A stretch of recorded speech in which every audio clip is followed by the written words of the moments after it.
बुलेटिनच्या सुरुवातीलाच मोठी बातमी आहे। शिवसेना उद्धव बाळासाहेब ठाकरे पक्ष खैरे विरुद्ध दानवे सध्या पाहायला मिळतंय चित्र। उमेदवार निवडीत डावलल्याचा खैरेंनी आरोप केलेला आहे। तर चंद्रकांत खैरेंनी अंबादास दानवेंवर हा आरोप केला।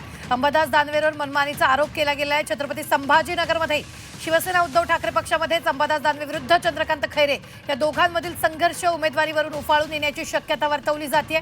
उमेदवारांची निवड करताना अंबादास दानवे यांनी मला डावललं, मला कोण उमेदवार आहेत याची माहिती दिली नाही, आज मी ती सामनात यादी वाचली, हे सगळं अंबादास दानवे ठरवून करत असल्याचा आरोप चंद्रकांत खैरेंनी केला। उद्धव ठाकरे यांना याबद्दल कोणतीही कल्पना नाही, ते मुंबईच्या महापालिका निवडणुकीत बिझी आहेत, त्यामुळे अंबादास दानवेंनी मनमानी करत असल्याचं ते म्हणाले। मी पक्षातला ज्येष्ठ नेता असून मला विचारलं जात नाही अशी खंतही त्यांनी यावेळी बोलून दाखवली आहे। मला विचारलंच नाही अजिबात। मला ती यादी जी झाली ना, मी आज सामनात पाहिली, 99 लोकांची यादी झाली ती मी सामनात पाहिल्यानंतर मी पाहिलं की बाबा कोण कोण कसे उमेदवार दिले। आता या ठिकाणी इथे सगळ्या महिला बसल्या, या महिलांना तुम्हीच विचारा काय म्हणतात ते। शिवसेना प्रमुखांनी आम्हाला सांगितलं होतं की महिला तुम्हाला त्या ठिकाणी महिला आघाडी काम करत नाही का, करतात, मग तुमच्या पाठीमागे जय भवानी जय शिवाजी म्हणणाऱ्या त्या महिलांना काही तिकीट द्यायचं नाही का, त्यांनी मुद्दाम लावलं। ही सगळी प्रक्रिया पूर्ण करताना तुम्हाला अजिबात विचारलं नाही। मला अंबादास दानवेंनी पूर्ण यादी मी सामनात पाहिलाय आणि अजूनपर्यंत मला त्यांनी डिक्लेअर केलं नाही, म्हणजे दाखवलं नाही की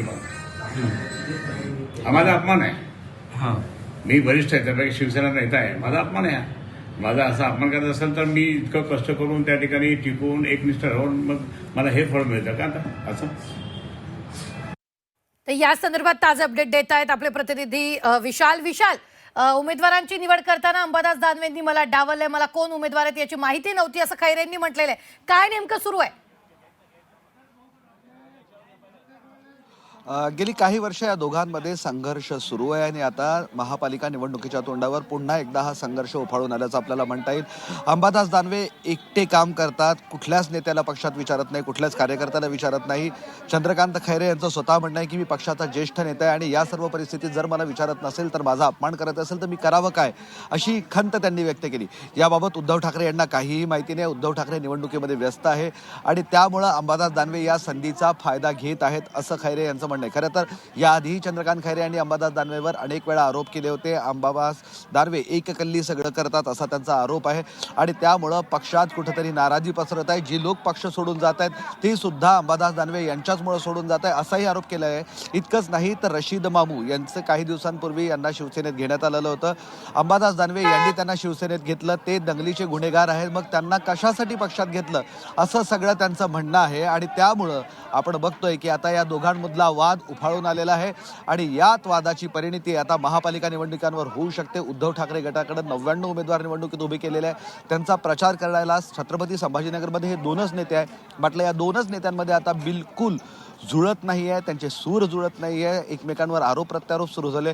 या सर्व परिस्थितीत उद्धव ठाकरेंची शिवसेना ही निवडणूक लढवणार कशी असे प्रश्न उपस्थित होत आहे। आता यावर सध्या अंबादास दानवे यांनी बोलण्यास नकार दिलेला आहे। खैरे ज्येष्ठ नेते असं ते नेहमीच सांगतात, त्यामुळे कदाचित याही वेळेस ते बोलण्याचं टाळतील। मात्र चंद्रकांत खैरे यांनी आपली नाराजी, आपला संताप स्पष्टपणे आता व्यक्त केलेला आपल्याला दिसतोय। जी निश्चित विशाल, धन्यवाद ताजे अपडेट देण्यासाठी। आम्ही वेळोवेळी तुमच्याकडून या संदर्भात ताजे अपडेट घेतच राहणार आहोत। तुर्तास आपण पाहतो यावेळी चंद्रकांत खैरेंनी यावेळी मोठा आरोप दानवेंवर केलेला। उद्धव ठाकरे निवडणुकीमध्ये बिझी असल्यामुळे त्यांना या बाबतीची कुठलीच कल्पना नाही असंही त्यांनी म्हटलेलं आहे। त्याचबरोबर अंबादास दानवे मनमानी करत असल्याचंही यावेळी त्यांनी म्हटलेलं आहे। ही मोठी बातमी आपण आताच्या क्षणाची पाहतो। यांचा वाद नवीन नाहीये, मात्र या ठिकाणी जर आपण पाहिलं तर